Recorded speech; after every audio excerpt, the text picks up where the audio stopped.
क्या आप जानते हैं, वन्य जीवों का कुशल प्रबंधन उनकी जनसंख्या आकलन की उचित समझ के बिना संभव नहीं है।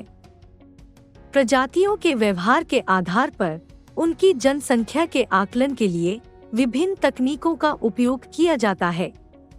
इस वीडियो में आप ग्रेट हिमालयन नेशनल पार्क के कुछ प्रमुख वन्य जीवों की जनसंख्या आकलन के तरीके सीखेंगे।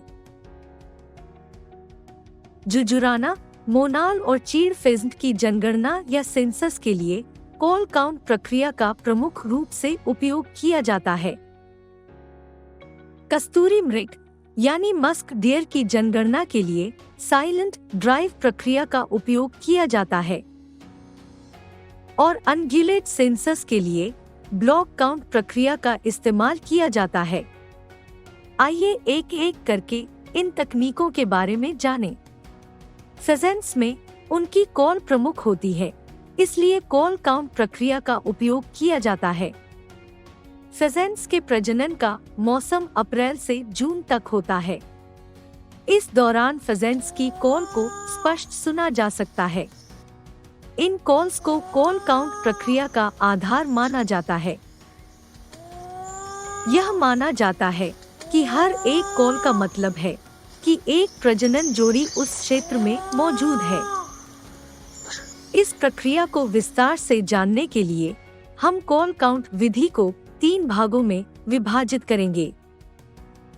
जनगणना से पहले के कार्य, जिनमें सर्वे शामिल है। जनगणना के दौरान की जाने वाली गतिविधियां, जिनमें फेजेंट की आवाजों को सुना जाता है। और जनगणना के बाद के कार्य, जिनमें कुल जनसंख्या का अनुमान लगाया जाता है। आइए अब जनगणना से पहले किए जाने वाले कार्यों के बारे में विस्तार से जानते हैं। पूरे क्षेत्र का सर्वेक्षण करें। क्षेत्र में प्रजातियों की उपस्थिति के बारे में किसी भी अप्रत्यक्ष सबूत और स्थानीय लोगों और कर्मचारियों से जानकारी एकत्र करें। इसके साथ साथ इन पक्षियों के लिए उपयुक्त समुद्र तल से ऊंचाई यानी एल्टीट्यूड और हैबिटेट की जानकारी रखें।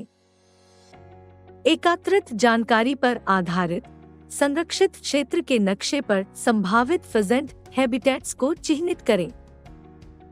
अब कॉल काउंट स्टेशनों की एक सूची बनाएं। इनकी जीपीएस लोकेशंस रिकॉर्ड करें। क्षेत्र के 2 से 4 कर्मचारियों की एक टीम नियुक्त करें। प्रत्येक कॉल स्टेशन टीम को कॉल काउंट स्टेशन विवरण आवंटित करें। टीम को एक दिन पहले कॉल स्टेशन पर भेज दिया जाना चाहिए ताकि वे क्षेत्र की नई जलवायु के आदी हो सके। जनगणना से पहले किए जाने वाले कार्यों को समझने के बाद जनगणना के दौरान के काम के बारे में जानते हैं। जनगणना की प्रक्रिया सुबह 4 से 5 बजे शुरू की जाती है, क्योंकि इस समय इन प्रजातियों की कॉल काफी प्रमुख होती है। इस बात का ध्यान रखा जाना चाहिए कि क्षेत्र में कोई अन्य ध्वनि किसी कारणवश उत्पन्न न हो। एक प्रजाति की आवाज 300 मीटर तक एक सामान्य व्यक्ति के लिए सुनाई देने योग्य है।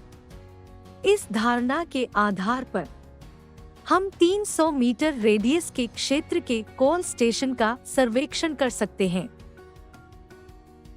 कॉल स्टेशन के मध्य में फेजेंट कॉल्स रिकॉर्ड करने के लिए ऑब्जर्वर्स नियुक्त करें।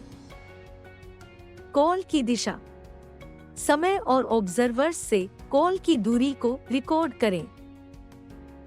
अब तक हमने एक कॉल काउंट स्टेशन में पाए जाने वाले फेजेंट्स की जनगणना की। आइए अब हम इस प्रक्रिया के बाद करने योग्य कुछ महत्वपूर्ण कार्यों के बारे में जानते हैं। प्रत्येक कॉल स्टेशन पर एकत्रित डेटा को एक तालिका में लिखा जाता है। सभी डुप्लीकेट कॉल्स की पहचान की जाती है और अतिरिक्त कॉल को तालिका से हटा दिया जाता है।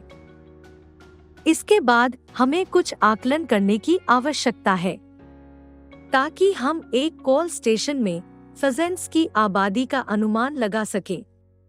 एक कॉल स्टेशन में फेजेंट्स की जनसंख्या घनत्व या पॉपुलेशन डेंसिटी का आकलन कॉल काउंट की संख्या को उस कॉल काउंट स्टेशन के क्षेत्र द्वारा विभाजित करके किया जा सकता है। यहाँ हम जानते हैं कि एक कॉल स्टेशन का क्षेत्रफल 300 मीटर के सर्कल जितना होता है। कॉल काउंट स्टेशन में फेजेंट्स की पाई गई जनसंख्या घनत्व की मदद से संरक्षित क्षेत्र के भीतर हैबिटेट क्षेत्र में इन फेजेंट्स की जनसंख्या घनत्व का अनुमान लगाया जा सकता है। इस प्रकार हम संरक्षित क्षेत्र में प्रति वर्ग किलोमीटर फेजेंट्स के जनसंख्या घनत्व का अनुमान लगा सकते हैं। कस्तूरी मृग आसानी से न दिखने वाले जानवर हैं, इसलिए उनकी जनसंख्या आकलन के लिए साइलेंट ड्राइव प्रक्रिया का उपयोग किया जाता है। कस्तूरी मृग की जनगणना सितंबर और अक्टूबर के महीने में की जाती है। साइलेंट ड्राइव प्रक्रिया को आसानी से समझने के लिए 3 भागों में विभाजित किया जा सकता है। साइलेंट ड्राइव जनगणना प्रक्रिया से पहले किए जाने वाले कार्य। पूरे क्षेत्र का सर्वेक्षण करें। क्षेत्र में कस्तूरी मृग की उपस्थिति के बारे में कोई भी अप्रत्यक्ष सबूत और स्थानीय लोगों और कर्मचारियों से जानकारी एकत्र करें।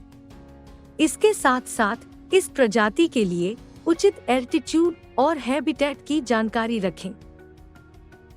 एकत्रित जानकारी पर आधारित संरक्षित क्षेत्र के नक्शे पर संभावित हैबिटेट्स को चिह्नित करें। उन क्षेत्रों की सूची बनाएं जिनमें जनगणना की जानी है। इनकी जीपीएस लोकेशंस रिकॉर्ड करें। 14 से 15 फील्ड स्टाफ की एक टीम बनाएं और उन्हें 2 श्रेणियों में विभाजित करें। 10 से 12 बीटर्स और 2 से 3 ऑब्जर्वर्स। नियुक्त टीम को एक दिन पहले जनगणना क्षेत्र में भेज दिया जाना चाहिए ताकि वे वहां की नई जलवायु के आदी हो सके। अब हम चुने हुए क्षेत्र में साइलेंट ड्राइव जनगणना शुरू करते हैं। जनगणना की प्रक्रिया सुबह सूर्योदय से पहले शुरू की जाती है। बीटर्स को चयनित क्षेत्र के एक छोर पर 30 मीटर की दूरी पर एक सीधी रेखा में वितरित किया जाना चाहिए। ऑब्जर्वर्स को दूसरे छोर पर कुछ सुविधाजनक मोर्चों या वेंटेज पॉइंट्स पर तैनात होना चाहिए इससे पहले कि बीटर्स उनकी ओर चलना शुरू करें। जब सभी बीटर्स और ऑब्जर्वर्स अपने अपने निर्धारित स्थानों पर तैनात होते हैं, तभी बीटर्स धीरे धीरे बिना शोर किए ऑब्जर्वर्स की ओर बढ़ने लगते हैं। बीटर्स की धीमी गति जानवर को ऑब्जर्वर की ओर ले जाएगी। जानवरों की संख्या को ऑब्जर्वर्स द्वारा गिना और दर्ज किया जा सकता है। इस प्रकार क्षेत्र में कस्तूरी मृग की जनसंख्या घनत्व या पॉपुलेशन डेंसिटी का अनुमान लगाया जा सकता है। अब हम जनगणना के बाद किए जाने वाले कार्यों के बारे में जानते हैं। इसके बाद हम पूरे संरक्षित क्षेत्र में कस्तूरी मृग की जनसंख्या का अनुमान लगा सकेंगे। बेस स्टेशन पर ऑब्जर्वर्स द्वारा दर्ज आंकड़ों का विश्लेषण किया जाता है। कुछ कस्तूरी मृग बीटर्स से विपरीत दिशा में जाते भी पाए जा सकते हैं। उन्हें बीटर्स द्वारा रिकॉर्ड कर लिया जाता है। ऑब्जर्वर्स और बीटर्स द्वारा दर्ज किए गए डुप्लीकेट रिकॉर्ड ऑब्जर्वेशन फोन से हटा दिए जाते हैं। इसके बाद हमें कुछ आकलन करने की आवश्यकता होती है। क्षेत्र में जनसंख्या घनत्व या पॉपुलेशन डेंसिटी का आकलन करने के लिए पाई गई कस्तूरी मृग की संख्या को जनगणना क्षेत्र के क्षेत्रफल से विभाजित किया जाता है। चयनित क्षेत्र में पाए गए जनसंख्या घनत्व की मदद से हैबिटेट क्षेत्र में कस्तूरी मृग के जनसंख्या घनत्व का अनुमान लगाया जा सकता है। इस प्रकार साइलेंट ड्राइव प्रक्रिया द्वारा हम संरक्षित क्षेत्र में प्रति वर्ग किलोमीटर कस्तूरी मृग के जनसंख्या घनत्व का अनुमान लगा सकते हैं। अनगिनत प्रजातियां जैसे घोरल को आसानी से देखा जा सकता है, इसलिए उनकी जनसंख्या आकलन के लिए ब्लॉक काउंट प्रक्रिया का प्रयोग किया जाता है। इसे ट्रांसेक्ट काउंट या सैंपल सर्वे भी कहा जाता है। ब्लॉक काउंट की प्रक्रिया को 3 भागों में समझते हैं। जनगणना से पहले किए जाने वाले कार्य इस प्रकार है। पूरे क्षेत्र का सर्वेक्षण करें।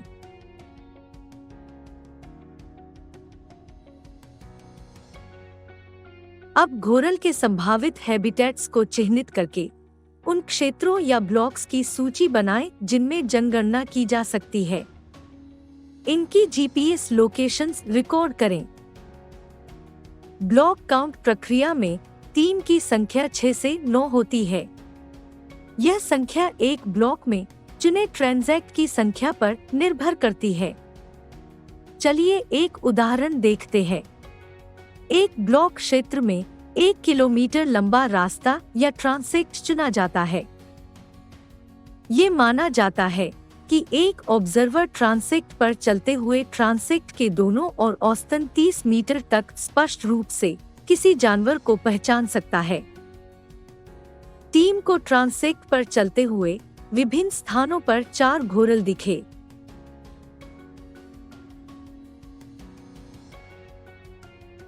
इस प्रकार इसी ब्लॉक क्षेत्र में एक और ट्रांसेक्ट लिया गया। इसकी लंबाई भी 1 किलोमीटर थी और इस ट्रांसेक्ट पर टीम द्वारा 3 जानवर रिकॉर्ड हुए। दोनों ट्रांसेक्ट द्वारा बने आयत का कुल क्षेत्रफल बराबर है, इसलिए इस ब्लॉक का कुल क्षेत्रफल 0.12 वर्ग किलोमीटर है और इस ब्लॉक में टीम को कुल 7 घोरल मिले हैं। इसका अर्थ है कि चुने गए ब्लॉक क्षेत्र में घोरल के जनसंख्या घनत्व या पॉपुलेशन डेंसिटी लगभग 58 प्रति वर्ग किलोमीटर है।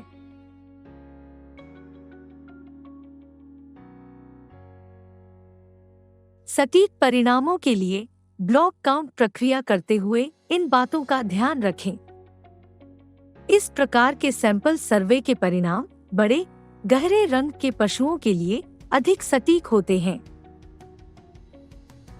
पहाड़ी या पर्वतीय क्षेत्रों में सैंपल सर्वे करना अधिक कठिन है, लेकिन कुछ अनग्युलेट्स जनगणना के लिए इस प्रक्रिया को चुना जाता है। सैंपल सर्वे आमतौर पर शुष्क मौसम में किया जाता है, क्योंकि तब जानवरों को देखना आसान होता है। बड़े झुंडों में पाए जाने वाले जानवरों का सैंपल सर्वे गलत हो सकता है, क्योंकि उन्हें आसानी से गिना नहीं जाता है। सर्वे में उन्हीं स्थानों को चुना जाता है जहां पशुओं के लिए भोजन, पानी और हैबिटेट होता है। ये तीनों जनगणना प्रक्रियाएं कुशल वन प्रबंधन में सहायक हैं।